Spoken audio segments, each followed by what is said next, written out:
Hai guys, aku Barbara kembali lagi dan aku mau bahas soal Ballerina Farm. Dan aku bingung kenapa sih banyak orang marah-marah soal Ballerina Farm dan bilang kalau dia itu di-abuse sama suaminya gitu. Bukannya gua itu tidak membela perempuan ya di sini, tapi tolong digarisbawahi. Kalian harus tahu backgroundnya dia itu seperti apa. Jadi Hannah ini dulunya kan sekolah di Juilliard ya. Juilliard itu sekolah seni yang nomor 1 lah gitu di Amerika. Kalian bisa lihat banyak penyanyi, banyak penari, banyak yang main instrumen juga. Itu kalau lulusan Juilliard itu udah pasti ciamik gitu. Dia adalah seorang balerina yang mana di usia 17 tahun Hannah ini tuh berhenti kuliah atau berhenti sekolah. Kenapa sih dia berhenti? Karena dia mau nikah sama si Daniel ini gitu. Dan Daniel tuh gak mau nunggu sampai dia lulus, yang mana sisa setahun lagi tuh dia lulus gitu kan. Kemudian heboh-heboh seperti ini tuh berawal dari mana sih? Dari artikel di The Times. Yang mana si Hannah itu bercerita tentang dia melahirkan anaknya 8 dalam kondisi dia itu gak pakai epidural. Dia pakai epidural itu hanya 1 kali. Dan dia bilang, oh ya ternyata gini ya rasanya, enak ya gitu. Dan yang bikin orang tuh makin kesel sama suaminya si Daniel ini ketika Hannah itu kepengen banget jalan-jalan ke Yunani. Dan dia berharap dia ulang tahun tuh kemarin dikasih gitu kan, tiket lah ke Yunani. Karena Daniel ini kan anak CEO-nya JetBlue, bapaknya yang punya airlines itu, si JetBlue. Itu low cost airlines yang ada di Amerika gitu ya. Nah apakah dikasih? Enggak. Dikasih apron guys, celemek buat naruh telur gitu. Jadi netizen di luar sana pada, kok lu tega sih ngasih itu ke istri lu gitu kan. Nah akhirnya dihujatlah ini si suaminya gitu. Kalian harus tahu dulu ya guys, yang pertama Hannah itu menikah dengan Daniel. Daniel ini seorang Mormon. Mormon itu adalah satu ajaran yang mana biasanya laki-laki itu dianggap nomor 1. Patriarki luar biasa ya.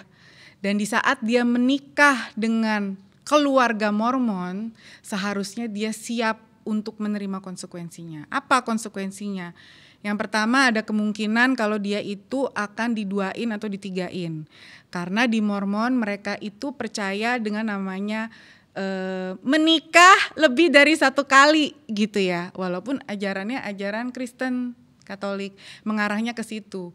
Tapi Mormon itu punya cara sendiri untuk menarik orang-orang yang menurut dia itu sesuai atau sepaham dengan dia. Sepaham dalam arti mereka percaya kalau nabi itu hidup. Contoh, nabi yang dianggap hidup, Warren Jeff. Kalian tahu di tahun 2007 Warren Jeff ini akhirnya masuk penjara. Kenapa? Karena dia menikah dengan anak di bawah umur dengan gadang-gadang purifikasi atau pembersihan. Jadi orang tua yang punya anak, di saat Warren Jeff ngeliat dan dia mau, itu dinikahin. Walaupun umurnya 12, 13, ya. Makanya Mormon ini dianggap sebagai satu ajaran yang agak sedikit menyesatkan di Amerika. Tapi Hannah menikah dengan orang yang seperti itu guys.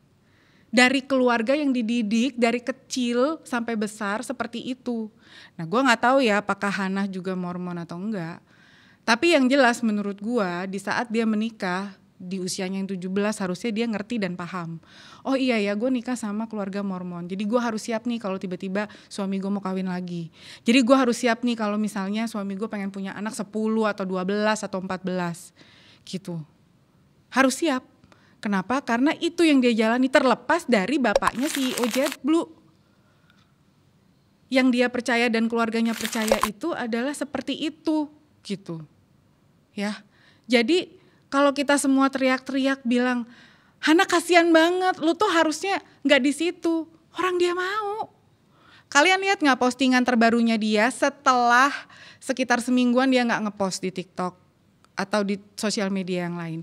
Dia itu ngedate guys, judulnya Dairy Date Night ya. Jadi suaminya itu ngajak dia ngedate dan ngedate itu bersama dengan sapi dan kambing di rumah dia dan dia terlihat happy. gitu loh. Kita nggak bisa memaksakan pandangan kita ke Hannah karena kita hidup di dalam masyarakat dan lingkungan yang menganggap itu sebagai abuse. Gue menganggap itu sebagai abuse, tapi Hannah melihat itu bukan abuse, gitu loh. Nah ini nih yang kalau menurut Barbara ya, masyarakat sekarang itu sering mengalami yang namanya emotional diarrhea, oke, diare emosional. Kenapa gue bilang diare emosional? Karena kalian harus tahu kalau orang zaman sekarang itu pengennya tuh diturutin. Pengennya tuh semua yang dia mau itu terjadi. Kalau itu nggak terjadi itu akan jadi apa ya? End of the world, mungkin seperti itu. Kecewa banget. Padahal kalian sadar gak sih kalau kalian menyadari dan mengetahui dan memahami dari 100% keinginan kalian yang kejadian itu cuma 5% atau 10% guys. Sisanya itu gak bakalan kejadian. Termasuk juga omongan sama gitu loh. Omongan kita harap Hannah tuh ngeliat dan tahu. Lu jangan-jangan lu di brainwash ya sama suami lu, bisa jadi. Jangan-jangan suaminya NPD ya, bisa jadi. Karena salah satu ciri-ciri NPD adalah dia akan membuat korbannya itu merasa pantas digituin. Menurut kita pantas nggak? Dia seorang Hannah yang mana dulunya adalah Miss Utah, kemudian dia menang, akhirnya naik jadi Miss USA, menang, kemudian dia mau ikutan jadi Miss World gitu kan pada saat itu, yang mana di saat dia ikut kompetisi kecantikan itu dia baru habis lahiran 2 minggu, bisa bayangin nggak? Badannya tuh bagus banget, gitu. Dan ini orang pinter, dia bisa bikin konten yang menyebabkan dia itu viral dan akhirnya menghasilkan uang dan cuan. Ngomong-ngomong soal dia menghasilkan uang dan cuan, kalian harus ingat ya, dulu waktu Hannah itu pertama kali viral, dia itu dihujat juga. Kenapa? Dia dianggap bohong guys. Dianggap kalau konten-kontennya dia itu semuanya bohong. Karena apa? Karena dia ketahuan nikah sama anak yang punya JetBlue. Jadi dianggap itu cuman dilakukan di depan kamera, di luarnya nggak gitu. Ternyata sekarang terbukti kalau dia ngurus anaknya sendiri, anaknya homeschooling, dia lahiran gak pakai epidural, dia masak semuanya tuh dari scratch, bikin mentega. Sedangkan kita hidup di dunia yang semuanya serba instan, mau mentega tinggal ke supermarket. Bodoh amat itu terafiliasi apa enggak ya kan? Gitu. Sedangkan dia bikin dari scratch, dari nol. Dia meres susu sendiri. Dia yang sebelumnya tinggal di New York yang kota besar kayak Jakarta gitu kan, yang sibuk banget, tiba-tiba begitu nikah di usia yang masih sangat muda pindah ke kampung. Tapi dia happy nggak?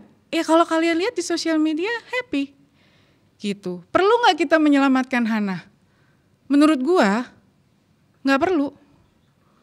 Kenapa? Karena menurut gue dia sudah cukup dewasa untuk bisa mengambil keputusan dan menyelamatkan dirinya sendiri. Kita sebagai netizen cuma bisa mengingatkan gitu. Makanya kalau banyak yang bikin konten dan bilang, kasihan ya Hannah itu suaminya dihujat. Kalian tahu nggak kalau benar suaminya itu NPD, Hannah itu pasti akan menderita banget. Karena suaminya pasti akan nyalahin dia. Padahal dia nggak ngapa-ngapain. Itu hanya berdasarkan asumsi kita berpikir kalau yang dilakukan oleh suaminya itu benar-benar udah di luar nalar. Gua pribadi berpikir seperti itu. Tapi Hannahnya nerima, buktinya dia dairy date night sama suaminya. Ya mungkin itu pencitraan gitu. Dan mungkin suaminya NPD. Bisa gak kita bantu dia untuk keluar dari itu? Nggak bisa guys. Dia harus melakukan itu sendiri. Begitu juga dengan kalian. Kalian kalau misalnya ada di dalam satu hubungan yang toksik, gak bisa kalian minta tolong orang. Kalian sendiri yang harus keluar dari situ. Gak bisa. Gitu. Dan semua komentar-komentar baik di luar maupun di sini gitu ya, yang ngejudge suaminya dibilang bukan suami yang baik dan seterusnya. Gue yakin banget Hannah itu hidupnya gak akan happy seminggu belakangan setelah dia dihujat itu. Setelah suaminya dihujat itu. Kenapa? Karena pastinya suaminya nyalahin dia. Kalau betul dia NPD gitu. Kalau gue pribadi ngelihatnya ya, jujur ya, kayaknya NPD suaminya. Karena dia ngerasa pantas digituin. Hannah tuh sering nangis, dia kalau live kadang suka nangis. Kadang kalau misalnya dia lagi ngapain, mukanya tuh kelihatannya sedih gitu. Tapi ya gimana? Karena dia sudah ada di dalam circle itu. Dan kalian harus tahu ya, untuk lepas dari keluarga Mormon itu gak gampang guys. Tidak segampang itu, apalagi suaminya punya power. Ada kemungkinan dia bisa gak ketemu anaknya. Paham gak kalian? Bisa gak dia bawa anaknya? Bisa aja. Tapi ada kemungkinan anak itu akan diambil lagi terus akan jadi drama. Terus ada yang komen juga bilang kalau apakah ini Stockholm Syndrome. Bisa jadi begitu karena biasanya NPD kan balik lagi gue bilang sama kalian. Mereka itu punya tendensi untuk membuat si korban itu merasa pantas diperlakukan buruk. Oke? Gitu. Dan NPD itu narsisistik itu nggak harus semata-mata kalian ketemu sama orang yang sombong, yang arogan, yang diktator, nggak kayak gitu. Mereka tuh bisa memposisikan diri mereka di saat mereka ketemu korban mereka dan mereka tahu gimana caranya untuk bikin si korbannya ini ngerasa bersalah atau nggak enak. Oh iya bener ya, oh iya kasihan ya, oh iya ya, gitu. Dan itu akan berlangsung terus menerus. Itu adalah emotional abuse. Mungkin gak itu terjadi sama Hana? Iya memang, kalau menurut gue, pandangan gue iya. Tapi kita gak bisa ngasih tahu dia, kenapa? Karena memang dia dari awal udah paham dan udah tahu betul. Dia menikah dengan keluarga yang seperti apa, terus backgroundnya seperti apa gitu. Jadi dari Hana kita cuma bisa belajar guys. Jangan sampai kita seperti itu. Know your worth. Tahu berapa pantasnya kita diperlakukan. Di level mana kita mau diperlakukan. Jadi jangan pernah nurunin level kita. Itu yang gue selalu bilang sama teman-teman gue. Lo ngapain nurunin level lu? Level lu di situ ya udah di situ. Jangan pernah mau settle for less. Gitu. Apakah Hana harusnya marah? Kalau gue jadi Hana gue pasti ngomel sih. Kalau cuma ngasih gue apron, ya kan? Orang apronnya juga, masalahnya itu apron dikasih karena apron dia yang lama udah rusak. Lu bisa bayangin gak? Ulang tahun dia udah jelas-jelas minta ke Grace dikasihnya apron, kesel gak lu? Abis itu mereka malah jalan-jalan. Udah gitu cara memperbaiki hubungan itu dengan cara date night tapi di kebun mereka sendiri gitu loh. Di peternakan mereka sendiri barengan sapi. Gimana gitu? Gak masuk akal gue. Gitu kan. Tapi ya kita tidak bisa memaksakan pandangan kita karena Hana dididik dan dia hidup dalam lingkungan yang berbeda. Oke? Dan itu balik lagi, ingat ya, jangan dibiasakan punya yang namanya emotional diarrhea. Di saat kita punya pendapat dan orang harus, oh iya bener nih pendapatnya, jangan. Karena gak kayak gitu. Dan tadi gue udah bilang sama kalian, dari 100% yang kita mau, yang kesampaian itu cuma 5% guys. Kalau kalian menyadari itu, hidup kalian itu akan lebih legowo. Ya udahlah ya, alhamdulillah, lebih bersyukur. Kenapa? Ya karena itu terjadi dengan semua orang. Mau itu orang kaya, mau itu orang miskin, ya kan? Nggak semua yang kita mau itu terjadi gitu. Kita bukan Tuhan. Oke? Sekian dari aku, Barbara Sudi Kuning. Intinya kalian belajar dari Hana. Yang paling bagus sekarang belajar bikin mentega aja sih guys, sama bikin krim itu kayaknya oke deh. Beneran, oke? See you, bye!